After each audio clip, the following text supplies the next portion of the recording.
Hello, कैसे आप लोग। मैं उपेंद्र सिंह और आप हैं हमारे YouTube चैनल पे। तो बहुत बहुत स्वागत है आप सबका। आज हम बात करने जा रहे हैं लोकतंत्र के लक्षण या विशेषताओं के बारे में। और आप पूछेंगे कि लक्षणों को पढ़ना क्यों जरूरी है, विशेषताओं को या कैरेक्टरिस्टिक्स को पढ़ना क्यों जरूरी है। तो इसका एक कारण है, एक लॉजिक है कि आप देख रहे हैं कि हर देश, चाइना भी कहता है कि हम डेमोक्रेटिक हैं, मुसोलिनी भी कहता था कि हम डेमोक्रेसी हमारे यहाँ है, हिटलर भी कहता था, सोवियत संघ भी कहता था, अमेरिका और ब्रिटेन और हम तो कहते ही हैं भारत। तो सवाल यह है कि कोई स्टेट यदि यह दावा कर रहा है कि हम डेमोक्रेटिक हैं, तो आखिर कैसे हम मान लें कि वह डेमोक्रेटिक है कि नहीं है। तो इसके लिए कुछ पैमाने चाहिए, कुछ कसौटियाँ चाहिए, यानी कुछ विशेषताएं और कुछ लक्षण हमको मालूम होना चाहिए। और उसके आधार पे हम चेक करेंगे कि क्या ये कैरेक्टरिस्टिक वहाँ है, ये विशेषताएं वहाँ है। यदि है तो वह लोकतंत्र है, नहीं है तो वह लोकतंत्र नहीं है। और दूसरी बात मैं आपको बता दूं विशेषताओं की चर्चा शुरू करने से पहले कि आम तौर पे जब हम लोकतंत्र शब्द का, डेमोक्रेसी शब्द का इस्तेमाल करते हैं तो हमारा मतलब होता है लिबरल डेमोक्रेसी से, उदारवादी लोकतंत्र से होता है। और इसका दूसरा मतलब ये हुआ कि जब तक लोकतंत्र के साथ कोई विशेषण न जोड़ा जाए, जैसे मार्क्सवादी या विशिष्ट वर्गवादी या कोई दूसरी चीज़ न जोड़ी जाए, तब तक लोकतंत्र का मतलब उदारवादी लोकतंत्र ही होता है। क्योंकि दुनिया में यही प्रचलित है, इसलिए उदारवादी लोकतंत्र एक प्रकार से पर्यायवाची हो गया है लोकतंत्र का। तो इन दो बातों के साथ आइए हम देखते हैं कि लोकतंत्र का पहला लक्षण या पहली विशेषता क्या है। तो यहाँ हम कहते हैं कि जिस राज्य में ये कहा जा रहा है, जिस राज्य के बारे में कि वहाँ लोकतंत्र है, वहाँ पे एक से अधिक, मोर देन वन, अधिक राजनीतिक दल यानी पॉलिटिकल पार्टी होने चाहिए। ऐसा क्यों होना चाहिए? ऐसा इसलिए होना चाहिए कि लोकतंत्र बेसिकली फ्रीडम ऑफ चॉइस का एक सिस्टम है। यानी लोगों को यह मालूम होना चाहिए कि ए बी सी यदि सत्ता के लिए संघर्ष कर रहे हैं तो वे सत्ता में आएंगे तो उनकी नीतियां क्या होगी, चाहे वह राष्ट्रीय लेवल की नीतियां हों, चाहे अंतर्राष्ट्रीय लेवल की नीतियां हों, चाहे आर्थिक नीतियां हों, चाहे सुरक्षा की नीतियां हों। तो यह कब होगा? जब वहाँ एक से अधिक राजनीतिक दल होंगे। यदि एक राजनीतिक दल है, जैसे चीन में क्या है, चीन में केवल एक पार्टी है, साम्यवादी पार्टी, कम्युनिस्ट पार्टी। तो जब एक ही पार्टी है तो आपके सामने विकल्प नहीं रहा ना। भारत में तो भारत में आप आएंगे तो भारत में 6 जो हैं नेशनल पार्टी हैं, राष्ट्रीय दल हैं, और 57 क्या हैं, क्षेत्रीय दल हैं जो राज्यों में हैं। और इस 2764 जो हैं ऐसे दल हैं जो नेशनल और क्षेत्रीय दलों के अलावा हैं। और कोई भी व्यक्ति आपके यहाँ निर्दलीय भी चुनाव लड़ सकता है। तो जब हमारे यहाँ इलेक्शन होता है तो हर पार्टी अपने मैनिफेस्टो के साथ आती है कि हम सत्ता में आएंगे तो ये काम करेंगे। दूसरी पार्टी भी इसी तरीके से अपना घोषणा पत्र लेकर के आती है। तो जनता के समक्ष क्या होता है, उसके समक्ष विकल्प होते हैं, अल्टरनेटिव होते हैं, चॉइस होते हैं कि ए बी सी हम किस पार्टी को वोट देंगे और वह सत्ता में आएगी तो क्या करेगी। लेकिन जहां एक पार्टी है वहां पे विकल्प नहीं होता। इसीलिए जो उदारवादी लोकतंत्र की मान्यता है उस हिसाब से चीन में लोकतंत्र नहीं है। तो पहली विशेषता क्या हुई, एक से अधिक, यानी कम से कम 2। यदि 2 दल नहीं है तो आपके पास विकल्प होगा ही नहीं। तो 2 कम से कम दल होने चाहिए। जैसे अमेरिका में आप जाएं तो मोटे मोटे 2 दल हैं, ब्रिटेन में भी 2 दल हैं। लेकिन हमारे यहाँ क्या है, मल्टी पार्टी सिस्टम है, यहाँ पे अनेक दल हैं। लेकिन लोकतंत्र के लिए यह अच्छा माना जाता है। क्यों? क्योंकि लोगों को जितने दल होंगे उतने ज़्यादा विकल्प मिलेंगे। दूसरी चीज़ ये कि ये जो दल हैं इनमें किसके लिए प्रतियोगिता होती है, सत्ता के लिए। और यह प्रतियोगिता क्या होनी चाहिए, खुली होनी चाहिए, खुली प्रतियोगिता होनी चाहिए। यानी किसी के प्रति, किसी भी राजनीतिक दल के प्रति संरक्षण वाला भाव नहीं होना चाहिए। किसी को विशेष सुविधा नहीं मिलनी चाहिए, बल्कि जो राजनीतिक दल हैं वे खुल करके प्रतियोगिता करें और जो बहुमत प्राप्त कर ले उसको सत्ता मिलनी चाहिए। तो न केवल अनेक दल होने चाहिए, बल्कि उन दलों में सत्ता के लिए, सरकार बनाने के लिए ओपन कंपटीशन होना चाहिए, खुली प्रतियोगिता होनी चाहिए। दूसरी चीज़ जो इससे जुड़ी हुई है, इस ओपन कंपटीशन के लिए ज़रूरी है, वह यह कि जो राजनीतिक पद है, राजनीतिक पद वह अनारक्षित होना चाहिए, अनारक्षित होना चाहिए, अनरिजर्व्ड हो। पहले क्या होता था, इसको आप यदि हिस्ट्री के माध्यम से पॉलिटिकल साइंस को समझने की कोशिश करेंगे तो ज़्यादा आसान होगा। एक मैं उदाहरण दे रहा हूँ, जैसे आपको स्पेशली मुग़ल जो एम्पायर है उसके बारे में ज़्यादा जानते हैं, तो आपको मालूम है कि जब हुमायूं की डेथ होती है तो उसके बाद उसका लड़का कौन है, अकबर है। और अकबर अभी बालिग नहीं हुआ है, बहुत छोटा है, बच्चा है, बैरम खां के संरक्षण में उसको शासक बनाया जाता है। तो हुआ क्या, यह तय हो गया राजतंत्र में कि जो राजा है मरेगा तो उसके बाद उसका बेटा ही राजा बनेगा, चाहे वो 5 वर्ष का हो चाहे 50 वर्ष का हो। ये क्या हो गया, ये हो गया कि आपने उस पद को उस परिवार के लिए आरक्षित कर दिया। तो जब आरक्षित कर दिया तो जाहिर सी बात है ना कि उस परिवार या उस वर्ग या उस जाति या उस धर्म, जिस आधार पे आपने रिजर्वेशन किया है, उसके बाहर का कोई व्यक्ति इस प्रतियोगिता में नहीं आ सकता। इसलिए लोकतंत्र की जो दूसरी विशेषता मानी जाती है कि जो राजनीतिक पद है वह किसी के लिए आरक्षित नहीं होना चाहिए। हाँ, आप उसमें एज की कंडीशन लगा सकते हैं कि आप भाई 25 साल के नहीं होंगे तो आप एमपी नहीं बन पाएंगे, लेकिन वह कंडीशन सब पर लागू होनी चाहिए। तो आप एज की कंडीशन लगा सकते हैं, इवन आप चाहें तो आप एजुकेशन की भी लगा सकते हैं। जैसे यहीं राजस्थान में ये चीज़ें थी कि भाई प्राइमरी पास यदि आप नहीं हो तो आप इलेक्शन नहीं लड़ सकते पंचायत का, तो ये रख सकते हो। मूल चीज़ ये है कि जो कंडीशन लग रही है वह सब पर लग रही है। वेस्ट में कहीं भी आप जाओगे, अमेरिका, ब्रिटेन, कहीं भी आप जाओगे तो आपको कोई भी राजनीतिक पद किसी के लिए आरक्षित नहीं है। तो ये होना चाहिए। तीसरी चीज़, वयस्क मताधिकार।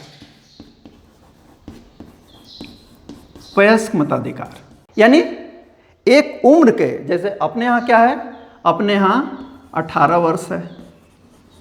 तो वयस्क मताधिकार का मतलब ये है कि एक पर्टिकुलर उम्र को हासिल करने वाले प्रत्येक स्त्री और पुरुष को क्या होना चाहिए, मत देने का अधिकार होना चाहिए। मताधिकार, मत प्लस अधिकार, मत देने का अधिकार होना चाहिए।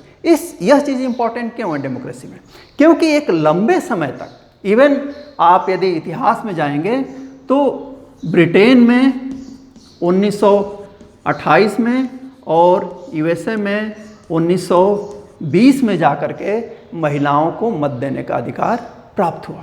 यानी डेमोक्रेसी तो थी वहाँ पे, लेकिन महिलाओं को मत देने का अधिकार नहीं था। संक्षेप में वयस्क मताधिकार का मतलब ये है कि एक उम्र, जैसे हमारे यहाँ अभी 18 है, कभी यह 21 साल हुआ करती थी, जिसको भी आप कानूनी रूप से वयस्क माने, तो सबको मत देने का अधिकार होना चाहिए। इसका दूसरा मतलब ये हुआ कि किसी भी व्यक्ति के साथ जाति, धर्म, भाषा या लिंग के आधार पे मत देने के अधिकार में किसी प्रकार का भेदभाव नहीं करना चाहिए। ये नहीं हो सकता कि कोई महिला है तो आप उसको वोट देने से वंचित रखें, या धर्म के आधार पर किसी को आप मत देने का अधिकार दें और किसी को मत देने का अधिकार न दें। यदि ऐसा भेदभाव होता है तो वहाँ पे लोकतंत्र नहीं होगा। चौथी चीज़ जो कही जाती है वह कही जाती है पीरियोडिक इलेक्शन, यानी आवधिक चुनाव। पीरियोडिक इलेक्शन यानी एक पीरियड के बाद, एक निश्चित समय के बाद चुनाव होते रहना चाहिए। यदि चुनाव नहीं हो रहा है तो वहाँ भी लोकतंत्र नहीं है। फॉर एग्जाम्पल आप चाइना में जाइए, अभी कुछ दिन पहले, कुछ साल पहले वहाँ एक प्रस्ताव पारित किया गया और इस समय जो वहाँ के राष्ट्रपति हैं उन्होंने ये प्रस्ताव पारित करा कि मैं जब तक रहूँगा मैं ही राष्ट्रपति रहूँगा। तो जब तक तुम रहोगे तब तक, यानी जब तक आप जिंदा रहोगे तब तक आप ही राष्ट्रपति रहोगे। तो फिर वो जो प्रतियोगिता थी, ओपन कंपटीशन, वो तो ख़त्म हो गया ना, दूसरा कोई राष्ट्रपति बन ही नहीं सकता। इसलिए कहा क्या जाता है कि एक समय के बाद, जैसे अपने यहाँ क्या है 5 साल बाद पंचायत में भी इलेक्शन होगा, यानी आपके पास विकल्प होना चाहिए कि आप उस सरपंच को या प्रधान को जिसको आपने पिछली बार चुना था उसको बदल सकें यदि आप उससे संतुष्ट नहीं हैं। तो जो स्टेट लेवल की सरकार है उस वहाँ भी 5 साल के बाद होती है और सेंटर में भी हर 5 साल के बाद भारत में क्या होता है, चुनाव होता। तो ये चुनाव होते रहने चाहिए। उसका लॉजिक क्या है? लॉजिक यही है कि हर 5 साल बाद जो सरकार है, जो सत्ता में लोग हैं, उनको मालूम होना चाहिए कि 5 साल बाद हमें जनता के सामने जाना है, क्योंकि ये सरकार किसकी है? लोकतंत्र जनता की है, जनता के लिए है। तो यदि उनको ये डर खत्म हो जाएगा कि हमें फिर से इलेक्शन में जाना है तो क्या होगा? वे मनमाना पूर्ण व्यवहार करेंगे, क्योंकि इलेक्शन में तो उन्हें जाना ही नहीं है। इसलिए हमारा संविधान ये कहता है कि हर 5 साल बाद आपको जनता की सहमति लेनी पड़ेगी और जनता के पास एक विकल्प होता है। मैं बार बार कह रहा हूँ कि democracy is all about freedom of choice, कि हमारे पास विकल्प होता है। डेमोक्रेसी में विकल्प होता है कि यदि हम एक्स पार्टी से नाराज हैं तो वाई पार्टी के लिए वोट करें, उसको सत्ता में ले आएं, बहुमत के आधार पर जिसको वोट ज़्यादा मिलता है वो आता है। तो आवधिक चुनाव यानी पीरियोडिक चुनाव होने चाहिए। जैसे अमेरिका में क्या है, अमेरिका में 4 साल है तो वहाँ 4 साल बाद राष्ट्रपति के लिए चुनाव होता है। आप अच्छा काम करोगे दोबारा आ जाओगे, नहीं काम करोगे तो कोई दूसरा आएगा। तो ये जनता के सामने विकल्प होनी चाहिए। कुछ बातें और हैं कि लोकतंत्र के लिए क्या क्या चाहिए।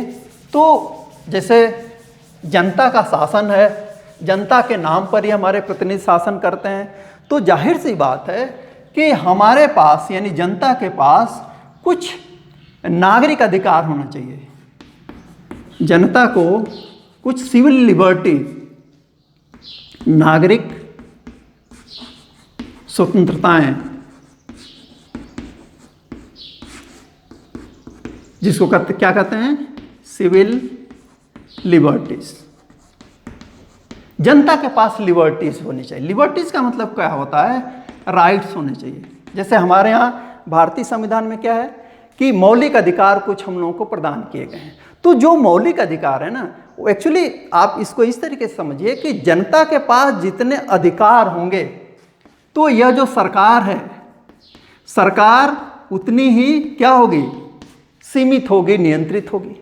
जनता के पास कोई अधिकार ही नहीं होगा तो जाहिर सी बात है कि सरकार कुछ भी कर लेगी। लेकिन हमारे पास यदि सिविल लिबर्टी है, संविधान के द्वारा अधिकार दिए गए हैं और कोई सरकार उन अधिकारों का हनन करती है, उन स्वतंत्रताओं का हनन करती है, तो हम उसको चैलेंज कर सकते हैं कोर्ट के पास। तो कहने का मतलब ये कि कुछ सिविल लिबर्टी होनी चाहिए जो राजतंत्रों में नहीं थी, जो सामंतवादी व्यवस्थाओं में नहीं होती, जो सैनिक तंत्र में नहीं होती, जो साम्यवादी व्यवस्थाओं में नहीं होती है, जो तानाशाही व्यवस्थाओं में नहीं होती। अब सवाल यह है कि वे स्वतंत्रताएं क्या हैं? तो सबसे बड़ी जो पहली स्वतंत्रता है लोकतंत्र के लिए वह तो यह है कि सबको क्या चाहिए, विचार और अभिव्यक्ति की स्वतंत्रता चाहिए, ये चाहिए। और इसका मतलब ये हुआ कि यदि आप नाराज हैं तो आप क्या कर सकते हैं, सरकार की आलोचना कर सकते हैं।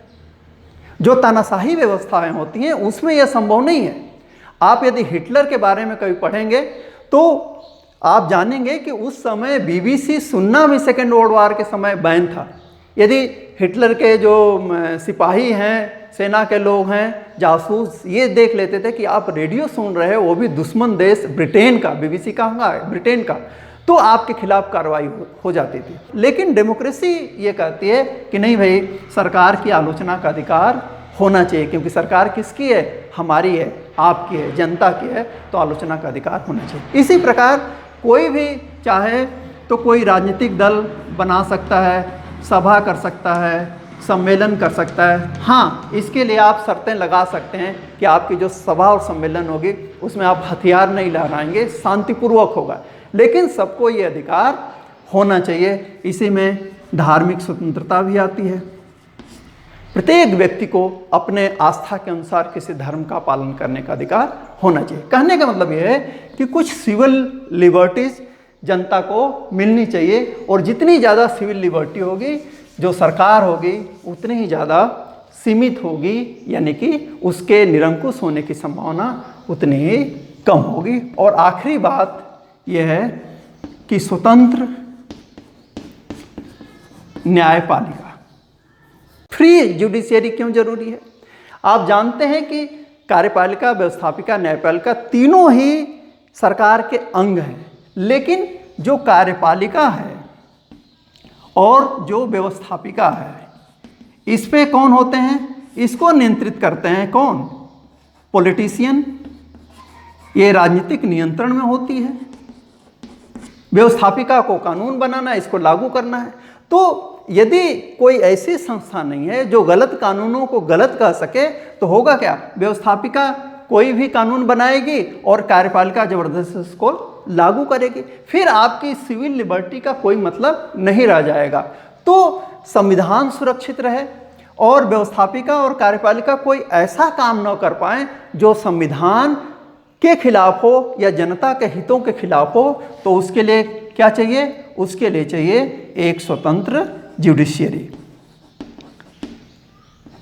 स्वतंत्र न्यायपालिका चाहिए कि वह उन कार्यों को अवैध घोषित कर सके, उन आदेशों को अवैध घोषित कर सके जो कार्यपालिका संविधान के विरुद्ध दे रही है, या व्यवस्थापिका के उन कानूनों को निरस्त कर सके जो संविधान के विरुद्ध हैं या जनता के स्वतंत्रताओं का हनन करती हैं। तो स्वतंत्र न्यायपालिका जरूरी है लोकतंत्र की सफलता के लिए। तो ये कुछ विशेषताएं थी किसकी? लोकतंत्र की, डेमोक्रेसी की, जिसके आधार पे आप किसी भी राज्य के बारे में निर्णय कर सकते हैं इन कसौटियों पर।